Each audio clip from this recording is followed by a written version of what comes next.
Dear students, a very warm welcome to all of you in my today's lecture of Managerial Economics.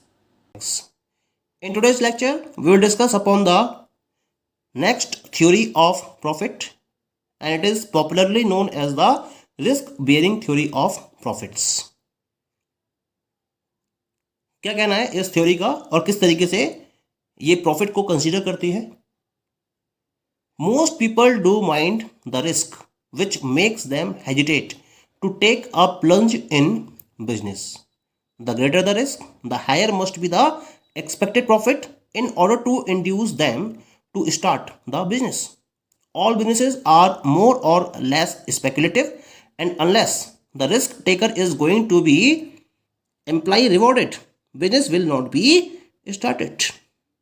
यानी कि इस theory का यह मानना है कि क्योंकि जो बहुत सारे लोग हैं वो रिस्क नहीं लेना चाहते हैं और इस रिस्क की वजह से ये बिजनेस एफर्ट्स को फोकस नहीं करते हैं और किसी भी बिजनेस को स्टार्ट करने में हेजिटेशन को फोकस करते हैं, यानी कि हेजिटेट करते हैं और इस हेजिटेशन की वजह से ये प्रॉपरली बिजनेस को स्टार्ट नहीं करते हैं। क्योंकि जितना ज़्यादा रिस्क फॉलो किया जाएगा या जितना ज़्यादा रिस्क लिया जाएगा, प्रॉफिट भी उतना ही ज़्यादा होना चाहिए। अगर ऐसा नहीं होगा तो किसी भी पर्टिकुलर पर्सन को आप बिजनेस स्टार्ट करने के लिए इंड्यूस नहीं कर सकते हैं। किसी भी बिजनेस की अगर बात करी जाए तो स्पेकुलेशन उसके अंदर रहता ही है, जो रिस्क फैक्टर है वो उसके अंदर इन्वॉल्व होता ही है। किसी पर्टिकुलर बिजनेस के अंदर रिस्क फैक्टर ज़्यादा होता है और किसी बिजनेस में रिस्क फैक्टर कम होता है। तो अगर इस रिस्क टेकिंग के लिए किसी भी पर्टिकुलर बिजनेसमैन को रिवॉर्ड पे नहीं किया जाएगा तो बिजनेस किसी भी कंडीशन में स्टार्ट नहीं होगा।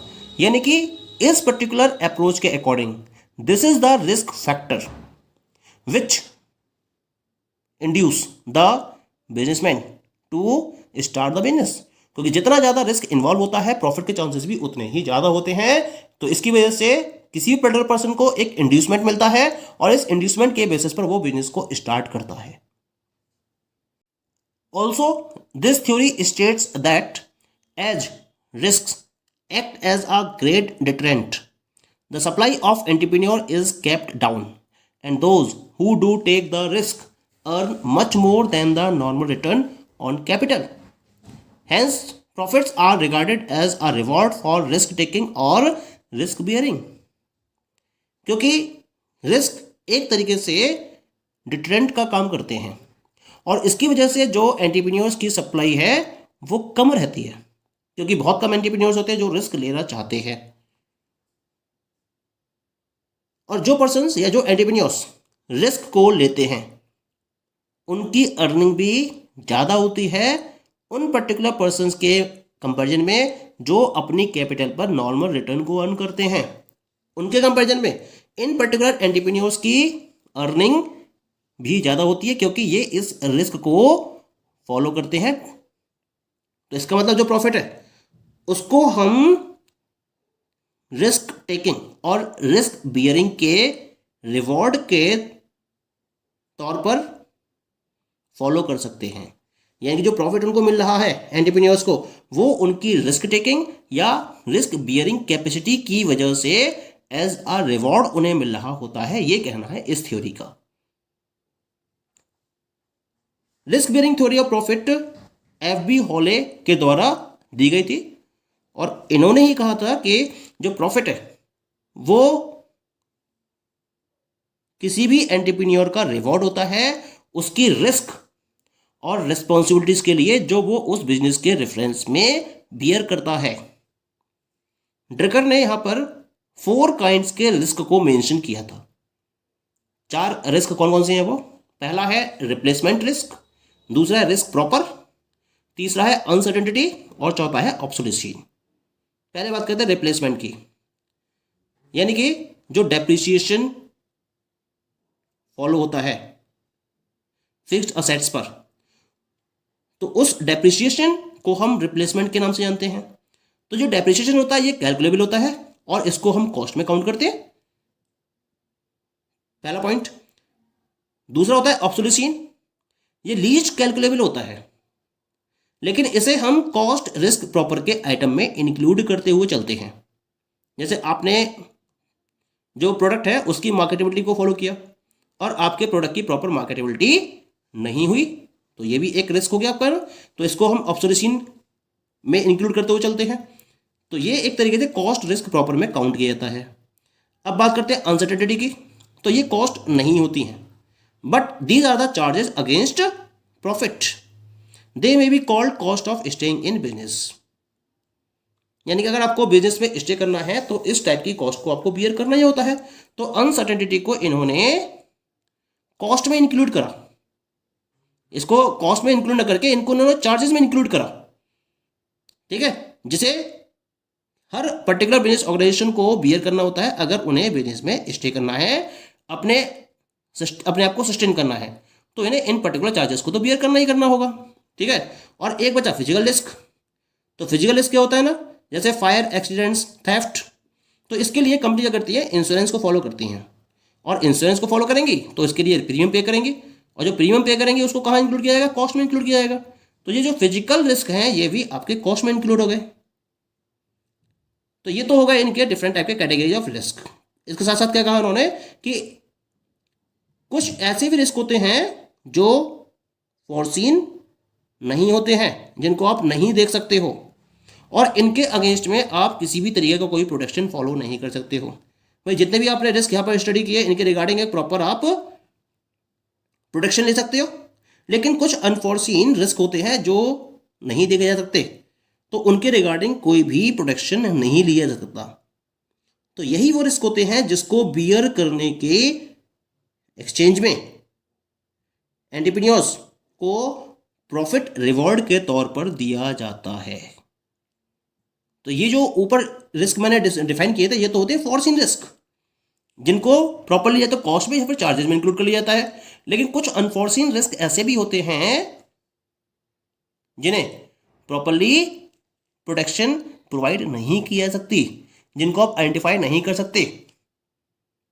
तो इन पर्टिकुलर अनफोर्सिन रिस्क को बियर करने की वजह से एंटरप्रेन्योर को एज अ रिवॉर्ड प्रॉफिट पे किया जाता है अकॉर्डिंग टू ड्रकर। ये कहना था ड्रकर का under this particular theory of profit, risk bearing theory of profit में। Okay, the next theory of profit is the uncertainty bearing theory of profit. This theory was provided by Professor Knight.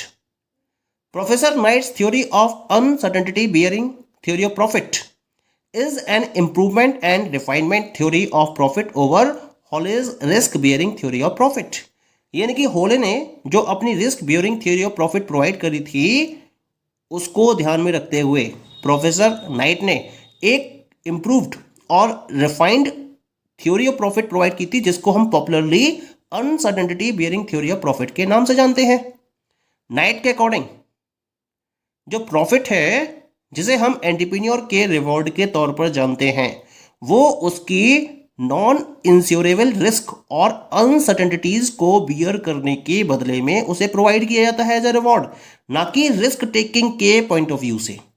तो उन्होंने risk taking को एक तरफ से नकार दिया और रिस्क टेकिंग के प्लेस पर उन्होंने एक नया फैक्टर इंट्रोड्यूस किया, and this was the non-insurable risks and uncertainties।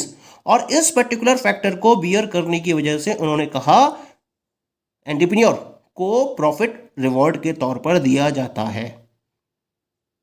Proper explanation दिया इसके रिगार्डिंग इन्होंने कहा कि दो टाइप के रिस्क होते हैं, एक तो होते हैं आपके फोर्सिन रिस्क और दूसरे होते हैं अनफोर्सिन रिस्क।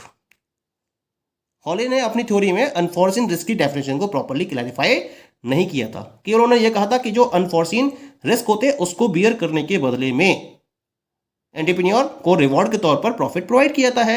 लेकिन इन्होंने प्रॉपर क्लैरिफाई करा इन दोनों टाइप के रिस्क को। फोर्सिन रिस्क क्या होता है, जैसे whenever we are talking about the risk of death and of accidents like fire and ship sinking, in particular risk को प्रॉपरली डिटरमाइन किया जा सकता है और इनको मेजर भी किया जा सकता है। इनको डिटरमाइन करने का और मेजर करने का काम किसका होता है, इंश्योरेंस कंपनीज का, क्योंकि आप इनके अगेंस्ट में इंश्योरेंस को फोकस करते हो, इंश्योरेंस को फाइनलाइज करते हो। अब ये जो इंश्योरेंस कंपनीज होती हैं वो इन पर्टिकुलर रिस्क को प्रॉपरली मेजर करती हैं और इनको अंडरटेक करती है। और इनके रिगार्डिंग एक पर्टिकुलर प्रीमियम को डिसाइड कर देती हैं। यानी कि जब आप इंश्योरेंस कराते हो इनके अगेंस्ट में, इनको सिक्योर करने के पॉइंट ऑफ व्यू से, तो इसके एक्सचेंज में या इसके रिटर्न में आपको इंश्योरेंस कंपनीज को प्रीमियम पे करना होता है। एक एडवांस अमाउंट आपको इनके प्रोटेक्शन के लिए आपको इंश्योरेंस कंपनीज को पे करनी होती है।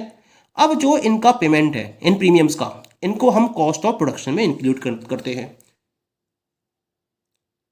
जब कॉस्ट ऑफ प्रोडक्शन में इंक्लूड करते हैं तो इसका मतलब ये आपका रिस्क नहीं है, बल्कि ये आपके लिए क्या बन गई, कॉस्ट बन गई अब आपके लिए केवल और केवल।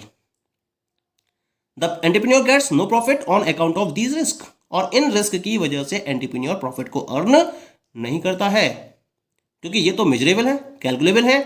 प्रीमियम पे कर रहे हो इसके लिए आप, जब प्रीमियम पे कर रहे हो तो एक तरीके से ये आपका रिस्क नहीं रह गया, बल्कि ये एक कॉस्ट में कन्वर्ट हो गई। तो इसके लिए एंटरप्रेन्योर को कोई भी रिस्क प्रॉफिट नहीं मिलता है इन पर्टिकुलर रिस्क को बियर करने के एक्सचेंज में। तो इसका मतलब जो रिस्क टेकिंग है वो एंटरप्रेन्योर का फंक्शन नहीं है, बल्कि किसका फंक्शन हो गया, ये तो इंश्योरेंस कंपनीज का फंक्शन हो गया, क्योंकि इंश्योरेंस कंपनीज प्रॉपरली इसके रिगार्डिंग प्रॉपर प्रोटेक्शन प्रोवाइड कर रही हैं। तो ये जो रिस्क है इसका वो एंटरप्रेन्योर का फंक्शन नहीं है। रिस्क तो है, लेकिन अब ये फंक्शन एंटरप्रेन्योर का नहीं है, बल्कि ये फंक्शन इंश्योरेंस कंपनीज का है। ये तो एक बात हो गई, फोर्सिंग रिस्क की बात हो गई। अब बात करते हैं हम अनफोर्सिंग रिस्क की। तो whenever we are talking about the genuine economic risk of the marketability of the product due to shift in demand, then it is known as the unforeseen risk and it is unpredictable।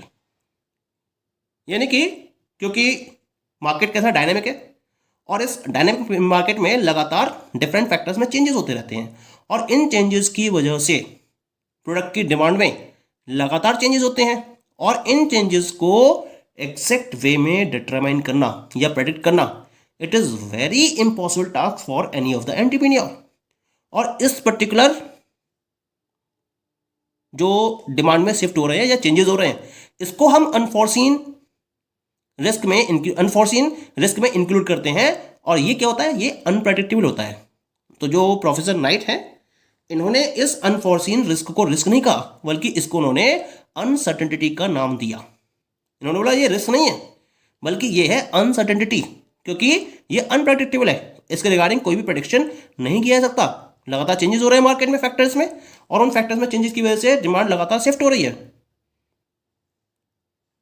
तो ये एक unforeseen risk है, जिसको इन्होंने risk ना कह के uncertainty का नाम दिया। और उन्होंने फिर कहा कि जो एंटरप्रेन्योर है वो जो रेम्युनरेशन रिसीव करता है इन पर्टिकुलर अनसर्टेनिटीज को बियर करने की वजह से रेम्युनरेशंस को रिसीव करता है, और उन पर्टिकुलर रिस्क की वजह से नहीं जो फोर्सिन होते हैं, बल्कि इन अनसर्टेनिटी की वजह से जो अनफोर्सिन होते हैं।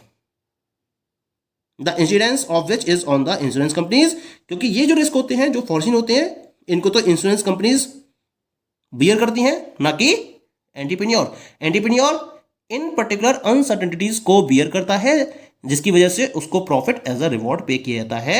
ये कहना था प्रोफेसर नाइट का under this particular theory of uncertainty bearing theory of profit में। Okay, thank you.